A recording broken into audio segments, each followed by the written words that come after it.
Hi, എല്ലാവർക്കും നമസ്കാരം. അപ്പം നമുക്ക് മഴതൊരു മുമ്പേ എന്ന സീരിയൽ അലീനയുടെയും മനുശങ്കറിൻ്റെയും നാളത്തെ നല്ലൊരു കഥ കേട്ടാലോ.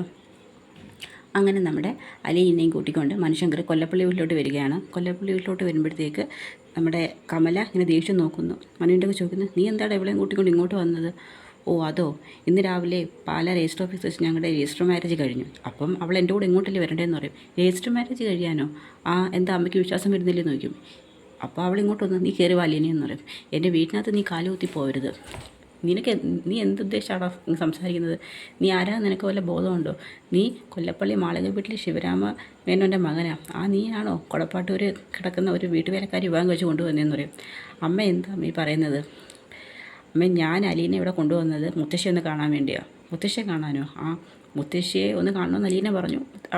മുത്തശ്ശിയെ കണ്ടിട്ട് അവളെ ഞാൻ തിരിച്ചു കൊണ്ടാക്കുമെന്ന് പറയും.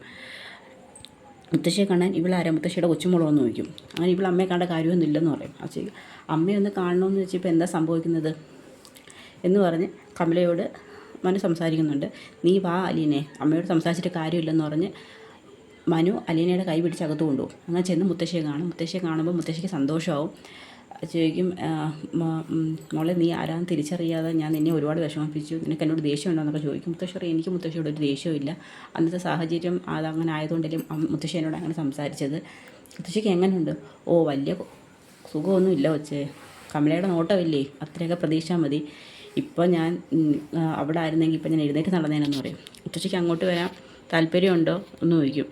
ഓ ഞാൻ അങ്ങോട്ട് വരുന്ന ബാലേന്ദ്രൻ ഇഷ്ടപ്പെടുത്തില്ല മോളെ എന്ന് പറയും. അത് സാരമില്ല, അച്ഛനോട് ഞാൻ സംസാരിക്കാമെന്നൊക്കെ അലീന മുത്തശ്ശിയോട് പറയുന്നുണ്ട്. അപ്പോഴത്തേക്ക് മനു പറയും, എന്തായാലും സ്വന്തം മകളുടെ മകളെന്നുള്ള കാര്യം മുത്തശ്ശിക്ക് അറിയത്തില്ലെന്ന് പറയും. എന്നാലും നീ ബാലേന്ദ്രൻ്റെ മകളാന്നുള്ള കാര്യം ഇല്ലെന്ന് എന്തിനാ മോളെ മറച്ചു വെച്ചതെന്ന് ചോദിക്കും. അത് മുത്തശ്ശി ഞാൻ ഇനി അതിനെക്കുറിച്ച് സംസാരിക്കേണ്ട, ഇനി നിങ്ങൾ സംസാരിക്കാൻ പറഞ്ഞിട്ട് മനു റൂമിലോട്ട് പോകുന്നുണ്ട്. അങ്ങനെ റൂമിലോട്ട് ചെല്ലുമ്പോൾ കമല അങ്ങോട്ട് ചെന്ന് മനുവിനോട് കുറേ ദേഷ്യപ്പെടുന്നുണ്ട്. നീ എന്തിനാ അവളെ ഇങ്ങോട്ട് കൂട്ടിക്കൊണ്ട് വന്നത്? അവളൊരു കളപ്പാട്ടൊരു വീട്ടുവേലക്കാരിയല്ലേ, അവളെയും കൊണ്ട് നീ ഇങ്ങനെ നടക്കുന്നത് ശരിയല്ല മനു എന്നൊക്കെ പറയും. ഞാൻ ചോദിക്കും, അമ്മയടുത്ത് ഞാൻ പറഞ്ഞില്ലേ ഞാൻ അവളെ മുത്തശ്ശിയെ കാണിക്കാനേ കൊണ്ടുവന്നതെന്ന്.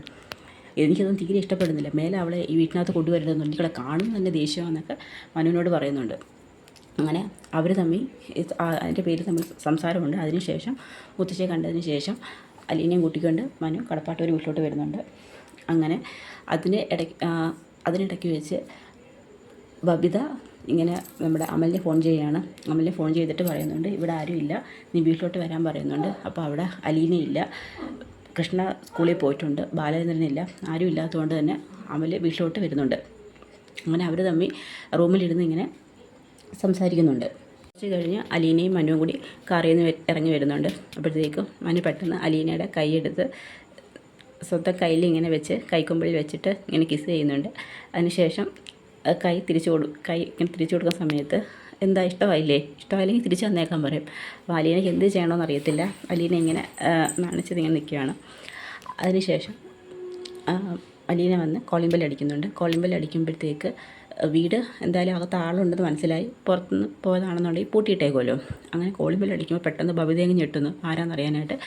താഴെ ഇറങ്ങി വന്നതിന് ശേഷം ക്ലാസ്സിൽ കൂടി നോക്കുന്നു. അപ്പോൾ അലീനയാണെന്ന് മനസ്സിലാവുന്നു. പെട്ടെന്ന് പറയും, നീ എവിടെയെങ്കിലും ഒളിക്കാൻ പറയുന്നുണ്ട് അമലിൻ്റെ അടുത്ത്. അമൽ ടെറസിൻ്റെ മേളിൽ കയറി ഒളിച്ചിരിക്കും. ബബിത വന്നിട്ട് ഡോറ് തുറക്കും. നീ എന്താ ഇന്ന് കോളേജിൽ പോലെയെന്ന് ചോദിക്കും. ഇന്ന് എനിക്ക് പോകാൻ തോന്നിയില്ല. എന്തിനാ മോളെ മടി പിടിച്ചിരിക്കുന്നത്, ഒരു ദിവസത്തെ ക്ലാസ് എന്തിനാ കളയണമെന്ന് ചോദിക്കും. എന്നെ നീ കൂടെ പഠിക്കാനൊന്നും വരണ്ട, ഇഷ്ടമുള്ളപ്പം പോകാതിരിക്കും. അതൊക്കെ ചോദ്യം ചെയ്യാൻ നീ ആരാന്ന് ചോദിക്കും. നിന്നെ ഭരിക്കാനുള്ള അധികാരം അച്ഛൻ എനിക്ക് തന്നിട്ടുണ്ടെന്ന് പറയും. അങ്ങനെ നീ എന്നെ ഭരിക്കണ്ട എന്ന് പറയും. എനിക്കൊന്നും തീരെ ഇഷ്ടപ്പെടുന്നില്ലെന്ന് പറയും. അങ്ങനെ ദേഷ്യപ്പെട്ട് ബബിത അങ്ങ് മുകളിലോട്ട് കയറി പോകുന്നുണ്ട്. അലീന റൂമിലോട്ട് വരും. ഡ്രസ്സൊക്കെ ചേഞ്ച് ചെയ്യാമെന്ന് പറഞ്ഞിട്ട് ബാഗ് എടുക്കുമ്പോഴത്തേക്ക് ബാഗ് മുഴുവൻ തുറക്കുമ്പോഴത്തേക്ക് ബാഗിനകത്ത് ചുരിദാറുകൾ മുഴുവൻ കീറിയിട്ടേക്കുന്നത് നോക്കിയപ്പോൾ ഒരു ചുരിദാറില്ലാതെ എല്ലാ ചുരിദാറും കീറി വെച്ചേക്കുമെന്ന്. അപ്പം അലീന നോക്കും, ഇത് ആരാ ഇത് ഇത്രയും ചുരിദാർ നശിപ്പിച്ച് വെച്ചേക്കുന്നതെന്ന് പറയും. ഇത് ആരാ ഇപ്പോൾ ഇവിടെ പതിവില്ലാതെ വന്നതെന്നൊക്കെ ചോദിക്കും. അപ്പോൾ വീട്ടിനകത്തുള്ള ആരോ ചെയ്തതാണെന്ന് നമ്മുടെ അലീനയ്ക്ക് മനസ്സിലാവും. അലീന പെട്ടെന്ന് ബബിതയെ ഓർക്കും. ബബിത എങ്ങനെ ആയിരിക്കും ഇങ്ങനെ ചെയ്തതെന്നൊരു ഉണ്ട്. ബബിതയ്ക്ക് ഒരു ദേഷ്യമുണ്ടല്ലോ അലീനയോട്. കുറച്ച് കഴിഞ്ഞിട്ട് അലീന പുറത്തോട്ട് ഇറങ്ങിയിട്ട് ബബിതയുടെ അടുത്ത് ചോദിക്കും, ബബിത ഇവിടെ വീട്ടിൽ പ്രത്യേകിച്ച് ആരെങ്കിലും വന്നിരുന്നോ? എനിക്കറിയത്തില്ലെന്ന് പറയും. എൻ്റെ റൂമിലിരുന്ന ബാഗിനകത്ത് ഡ്രസ്സുകളെല്ലാം കീറി വെച്ചിരിക്കുന്നു എന്ന് പറയും. എനിക്കറിയത്തില്ലെന്ന് പറയും. അതിനുശേഷം എന്നിട്ട് ബബിത അങ്ങ് പോവുകയാണ്. അപ്പോഴത്തേക്ക് കുറച്ച് കഴിഞ്ഞിട്ട് ടെറസിന് മുകളിൽ ഒരു തുണി കഴുകിയിട്ടിട്ടുണ്ടെങ്കിൽ അതെടുക്കാമെന്ന് പറഞ്ഞുകൊണ്ട് അലീന ടെറസിന് മുകളിലോട്ട് കയറി ചെല്ലും. ടെറസിന് മുകളിലോട്ട് കയറി ചെല്ലുമ്പോഴത്തേക്ക് അവിടെ അമൽ ഒളിച്ചിരിക്കുകയാണ്. പെട്ടെന്ന് അലീനെ കണ്ടതും അമൽ പരിഭ്രാന്തനായി ഇറങ്ങി ഓടാൻ ശ്രമിക്കും. പെട്ടെന്ന് അലീന താഴെ ഇറങ്ങി വന്ന് ബബിതയൊക്കെ വിളിക്കുന്നുണ്ട്. അപ്പോഴത്തേക്ക് ബബിത പെട്ടെന്നങ്ങ് പാനിക്കാവും. കാരണം എങ്ങനെയെങ്കിലും തൻ്റെ കാമുകനാണ് അമലെന്ന് അലീന മനസ്സിലാക്കുമോ എന്നൊക്കെയുള്ള ഒരു വെപ്രാളം ബബിതയ്ക്ക് കയറും. അപ്പോൾ അതിനെക്കുറിച്ച് ഇങ്ങനെ ആലോചിച്ച് നിൽക്കുന്നിടത്താണ് നമ്മുടെ ഇന്നത്തെ കഥ അവസാനിക്കുന്നത്. അമലിനെ അലീന പിടിക്കുമോ, അത് ബബിതയുടെ കാമുകനാണെന്ന് തിരിച്ചറിയുമോ എന്നൊക്കെയുള്ള കഥകളാണ് നമ്മൾ വരും ദിവസങ്ങളിൽ കാണാൻ പോകുന്നത്. അപ്പോൾ എല്ലാവർക്കും കഥ ഇഷ്ടമാണെന്നുണ്ടെങ്കിൽ സബ്സ്ക്രൈബ് ചെയ്യണം, ലൈക്ക് ചെയ്യണം.